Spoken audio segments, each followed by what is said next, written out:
ભજનમાં ભંગ પડ્યો મારા ભાઈ, વાત નહોતી કહેવી એ કહેવાઈ ગઈ.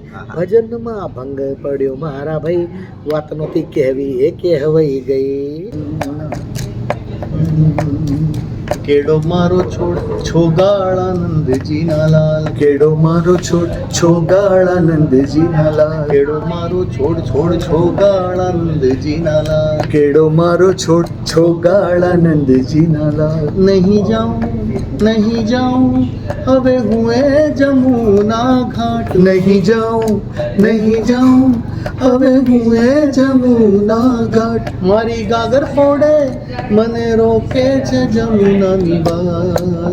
કેડો મારો છોડ છોગાળાનંદજીના લાલ, કેડો મારો છોડ છોગાળાનંદજીના લાલ. તો રંગે રાસ રમે ગોપી સંગ કાનો, રાધાને માઠું લાગ્યું રે હો, રાધાને માઠું લાગ્યું રે.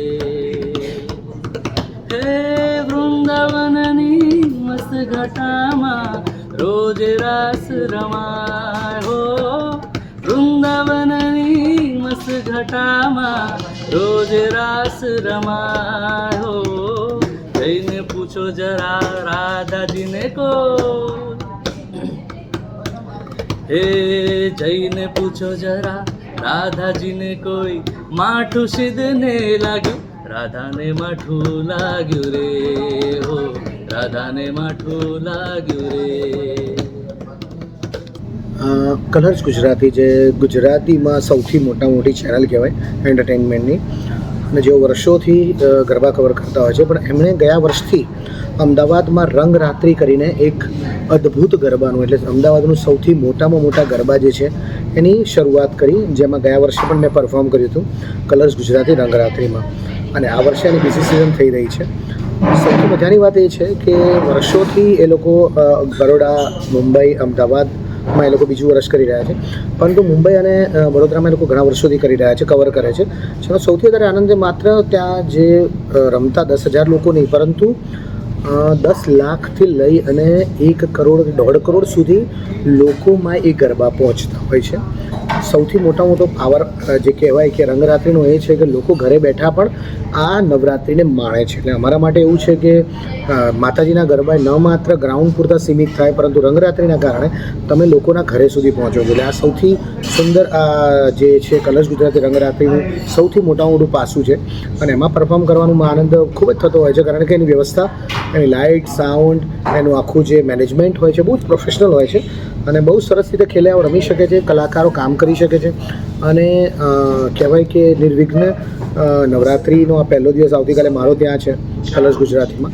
એટલે મને ખૂબ જ આનંદ થતો હોય છે કે જ્યારે પણ હું રંગરાત્રિમાં પરફોર્મ કરું ત્યારે કે તમને માત્ર અહીંયા ગ્રાઉન્ડમાં નહીં પણ લોકોના ઘર સુધી જોવામાં આવે છે. નમસ્તે, અમે ઓળખાઈએ છીએ આરતી, શ્યામલ, સૌમિલ. એમાંથી હું સૌમિલ, મારો ભાઈ શ્યામલ. લગભગ 1983થી અમે પારંપરિક ગરબાની રજૂઆત કરતા આવ્યા છીએ. કદાચ નમ્રતાથી પણ બહુ ગૌરવથી કહું તો શેરી ગરબાની શરૂઆત કરનારા જ અમે છે, પાયામાં અમે છે, એવું બધા કહે છે. પરંતુ આ વર્ષે ગરબો બદલાયો છે. ગરબો ફળિયામાંથી ફાર્મ હાઉસમાં ગયો છે, ઓળમાંથી પાર્ટી પ્લોટમાં ગયો છે. કદાચ ગરબાનું રૂપ પણ બદલાયું છે, પણ ગરબો એટલે ગરબો, અસલ ગુજરાતનો ગરબો, અને એવો અસલ ગુજરાતનો ગરબો કાયમ રજૂ થાય છે અસલ ગુજરાતના અસલ ગરબામાં, એટલે કે કલર્સ ગુજરાતીના ગરબામાં. અમે તારીખ 5મી ઓક્ટોબરે એમાં પરફોર્મ કરવાના છે. આપ સૌને વિનંતી કે આપ જોડાઓ, અને એટલી મોકળાશ અને એવું સુંદર આયોજન હોય છે કે તમને ગરબે ઘૂમવાની પણ મજા આવશે. તો આ રંગરાત્રિ એ વિવિધ રંગો લઈને તમારી સમક્ષ અમે આવી રહ્યા છે, તો ચોક્કસ આવો. કલર્સ ગુજરાતીની આ સેકન્ડ સિઝન છે નવરાત્રિની, અને અમને ખૂબ આનંદ છે કે અમે એના એક દિવસના પાર્ટ છે. અને આ ઇનિશિયેટિવ વિશે હું કહીશ કે આપણા જે કહેવાય ને કે પૌરાણિક ઉત્સવ છે, નવરાત્રિ છે, આપણા આટલા કલ્ચરને સસ્ટેન કરવાવાળા ફેસ્ટિવલ્સ છે, એ બધા માટે આપણું મીડિયા અને બધી ચેનલ્સ આટલું બધું એકસાથે જોડીને કામ કરે છે અને લોકોને મળે એટલું અલગ અલગ જગ્યાએથી અલગ અલગ ટાઈપનું કહેવાય ને કે આપણું કલ્ચર પીરસવાનો ટ્રાય કરે છે. So we are very happy about this initiative by Colors Gujarati અને ખૂબ આનંદ થાય છે કે એનો અમે સાથે જોડાયેલા છે. If you have liked this video, then please like, share and subscribe to our channel.